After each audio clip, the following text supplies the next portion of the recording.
શું તમે એક વાત નોટિસ કરી? દુનિયા હવે પહેલા જેવી સ્થિર નથી રહી. કોરોના, યુદ્ધો, તેલનો ભાવ, મોંઘવારી અને આજે દુનિયાના કોઈ પણ ખૂણામાં નાનકડી પણ વાત બને એની સીધી અસર આપણા પેટ્રોલ પંપ પર જરૂર થાય છે. અને એટલા માટે જ કદાચ દુનિયાના ઘણા બધા દેશો એક સવાલ પૂછવા લાગ્યા છે કે શું મોડર્ન ડે કન્વીનિયન્સ લાઈફસ્ટાઈલ સમાજને અંદરથી નબળો બનાવી રહી છે? પ્રધાનમંત્રી નરેન્દ્ર મોદીએ તાજેતરમાં લોકોને કેટલીક અનયુઝ્યુઅલ અપીલ કરી. ઈંધણ ઓછું વાપરો, લોકલ ફોર વોકલ, સ્વદેશી વસ્તુઓને પ્રાથમિકતા આપો, સોનાની ખરીદી થોડી ઓછી કરો અને જીવનશૈલીમાં થોડો ફેરફાર લાવો. ઘણા લોકો માટે ફક્ત આ આર્થિક વાત જ છે, પરંતુ સચિન્સ ડાયરીમાં આપણે આને સમાચાર તરીકે નહીં લઈએ, પરંતુ આ તમામ મુદ્દાઓને એક અલગ જ એંગલથી એક્સપ્લોર કરીશું. મને થયા આ 3 પ્રશ્નો અને મેં કર્યું તેના ઉપર રિસર્ચ. એક દેશ અંદરથી મજબૂત કેવી રીતે બને? શું શિસ્તબદ્ધ સમાજ મોટા સંકટ સામે વધુ સમય ટકી શકે? શું વધારે કમ્ફર્ટ એટલે કે સહેલાઈની આદતે આપણને અંદરથી નિર્ભર બનાવ્યા છે? અને દુનિયાના કેટલાક દેશોએ થોડો ત્યાગ, થોડી શિસ્ત અને લોંગ ટર્મ પ્લાનિંગ એટલે કે લાંબા ગાળાના વિચારો દ્વારા પોતાને કેવી રીતે મજબૂત બનાવ્યા. અને કદાચ એટલા માટે જ દેશ મજબૂત ફક્ત સરકારને કારણે નથી બનતા, પરંતુ લોકોની રોજિંદા આદતોને કારણે બને છે. મોડર્ન કન્વીનિયન્સ લાઈફસ્ટાઈલની એક ચાલ. તમને એક ઓનેસ્ટ સવાલ પૂછું. જો આવતીકાલે 5-6 કલાક માટે ઓનલાઈન પેમેન્ટ કે યુપીઆઈ બંધ થઈ જાય, પેટ્રોલનો ભાવ 250 રૂપિયે લીટર થઈ જાય, 7-8 કલાક માટે ઇલેક્ટ્રિસિટી ન આવવાની હોય, શું ટેન્શનમાં આવી ગયા ને? પરંતુ આજથી 20 વર્ષ પહેલા લોકોની લાઈફમાં કશો ફરક ન પડ્યો હોત, કારણ કે આ બધું એમની માટે લક્ઝરી હતું. પરંતુ અત્યારે આ બધું આપણા જીવનશૈલીનો એક ભાગ છે અને આપણે આપણી જીવનશૈલી એકદમ સગવડતા ભરેલી જોઈએ છે. એસી જોઈએ, instant delivery, instant grocery, instant payment, ખાનગી વાહનો ઇન્સ્ટન્ટ. એક ઇન્ટરેસ્ટિંગ વાત, આ બધું ખરાબ નથી. સમસ્યા તે સગવડતાઓમાં નથી, સમસ્યા તે આપણી એના ઉપરની નિર્ભરતામાં છે. આજે આપણે આ બધી સગવડતાઓને આપણી લાઈફસ્ટાઈલનો એક ભાગ બનાવી દીધો છે. આપણી નિર્ભરતાનું ત્રિકોણ. આપણી મોડર્ન ડે કન્વીનિયન્સ લાઈફસ્ટાઈલ મુખ્યત્વે 3 વસ્તુઓ ઉપર ડિપેન્ડન્ટ છે.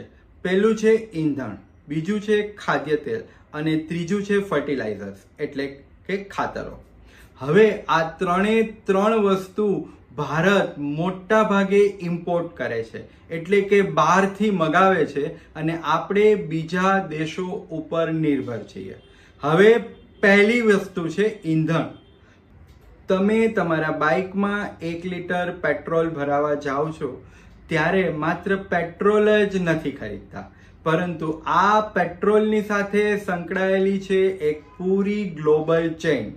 માનો કે ગલ્ફ કન્ટ્રીઝ, સામુદ્રી માર્ગો, ડોલર્સ અને વૈશ્વિક પોલિટિક્સ. અને આપણે આ જે ઈંધણ છે એ લગભગ મોટા ભાગનું ઇમ્પોર્ટ કરીએ છીએ, એટલે કે બહારના કન્ટ્રી ઉપર ડિપેન્ડન્ટ છીએ. ભારત એક વર્ષમાં લગભગ 11 લાખ કરોડ કરતાં પણ વધારે રૂપિયાનું ક્રૂડ ઓઇલ ઇમ્પોર્ટ કરે છે. હવે તમે ઇમેજિન કરો આપણા શહેરો, ટ્રાફિકમાં અટવાયેલા આપણા શહેરો. લાખો વાહનો અહીં અટવાયેલા છે, વાહનો ચાલુ છે, ઈંધણ ફૂંકી રહ્યા છે અને આ જે બધું ઈંધણ છે એ આપણા 11 લાખ કરોડનો ભાગ છે. સવાલ એ નથી કે પેટ્રોલ કેટલું મોંઘું છે, સવાલ એ છે કે આજે આપણે એના ઉપર કેટલા ડિપેન્ડન્ટ છીએ.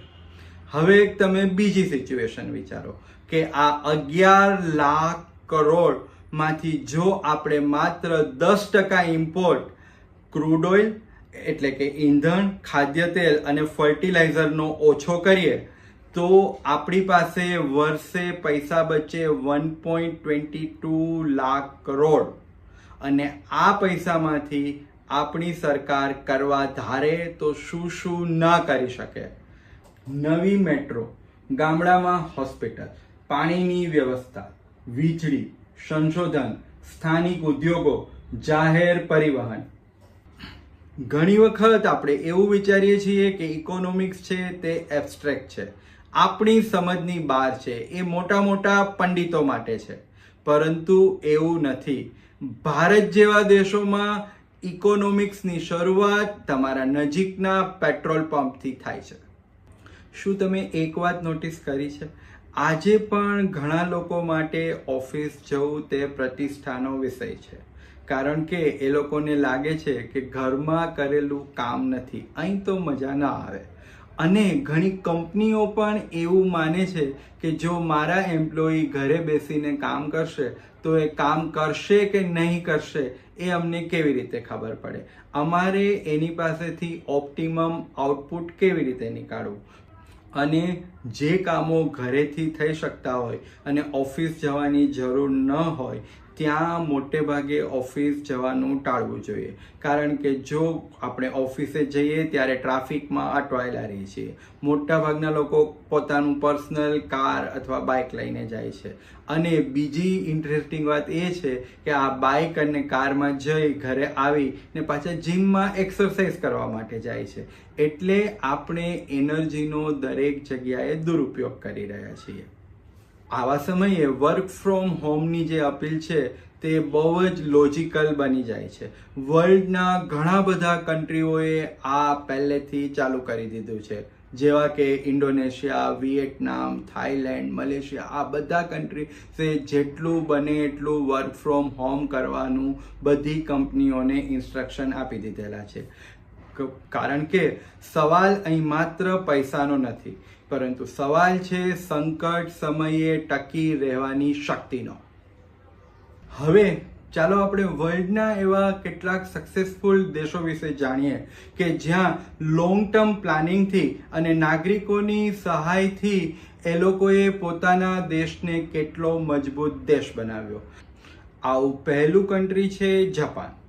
અત્યારે આપણને જાપાન સુપર ડેવલપ અને એકદમ વ્યવસ્થિત લાગે છે, પરંતુ આ સક્સેસ છે તે જાપાનને રાતોરાત નથી મળી. ત્યાંના લોકોએ દાયકાઓ સુધી જાહેર પરિવહન પસંદ કર્યું, નાના ઘરોમાં જીવવાનું સ્વીકાર્યું, વસ્તુઓનો બગાડ ઓછો કર્યો અને સામૂહિક શિસ્ત જાળવી. જાપાનમાં એક વિચાર ખૂબ જાણીતો છે, મોતાઈ નાઈ. આનો રફલી અર્થ એવો થાય છે કે જે વસ્તુની કિંમત હોય એમનો બગાડ ન કરવો, પછી તે આપણી માલિકીની હોય કે રાષ્ટ્રની માલિકીની હોય. આ માત્ર પૈસા બચાવવાનો જ વિચાર નથી, પરંતુ આ એક માઇન્ડસેટ છે. અને આવી જ એક બીજી જેપનીઝ ઇન્ટરેસ્ટિંગ હેબિટ છે કોકેનિબો. ઘણા જેપનીઝ ફેમિલી વર્ષોથી પોતાના ખર્ચનો હિસાબ રાખે છે, કારણ કે બચત તે ફક્ત પૈસા માટે જ નથી, પરંતુ અનિશ્ચિત ભવિષ્યની તૈયારી માટે છે. અને કદાચ એટલા માટે જ તેઓ સગવડતા અને શિસ્તની વચ્ચે સંતુલન જાળવી શક્યા છે. આવું બીજું કન્ટ્રી છે સ્વીડન. 1970માં જ્યારે આવું જ તેલનું સંકટ ઊભું થયું હતું ત્યારે એ લોકોએ પોતાના દેશ માટે અનકમ્ફર્ટેબલ ડિસિઝન લીધું.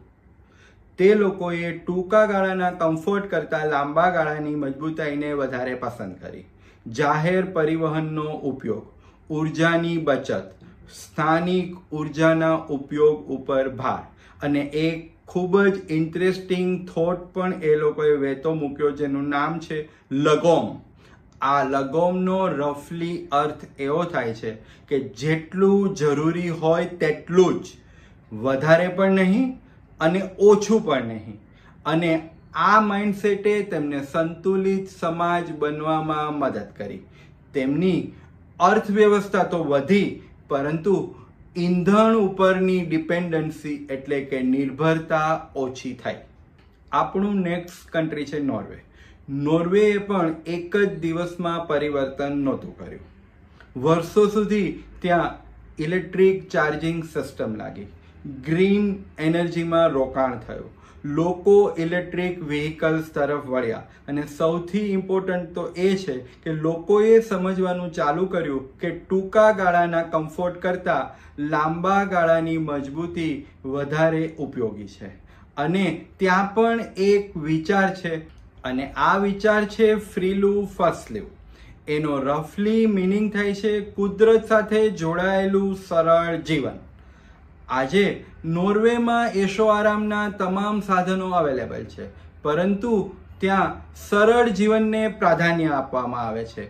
ત્યાં સરળ જીવનની વેલ્યુ કરવામાં આવે છે. અને હવે વર્લ્ડની સફર કરી અને ફરીથી ભારતમાં આવીએ તો ગુજરાત પણ એક ઇન્ટરેસ્ટિંગ એક્ઝામ્પલ બની શકે છે. કારણ કે ગુજરાત હંમેશાથી કન્ઝ્યુમર સ્ટેટની જગ્યાએ પ્રોડ્યુસર સ્ટેટ વધારે રહ્યું છે.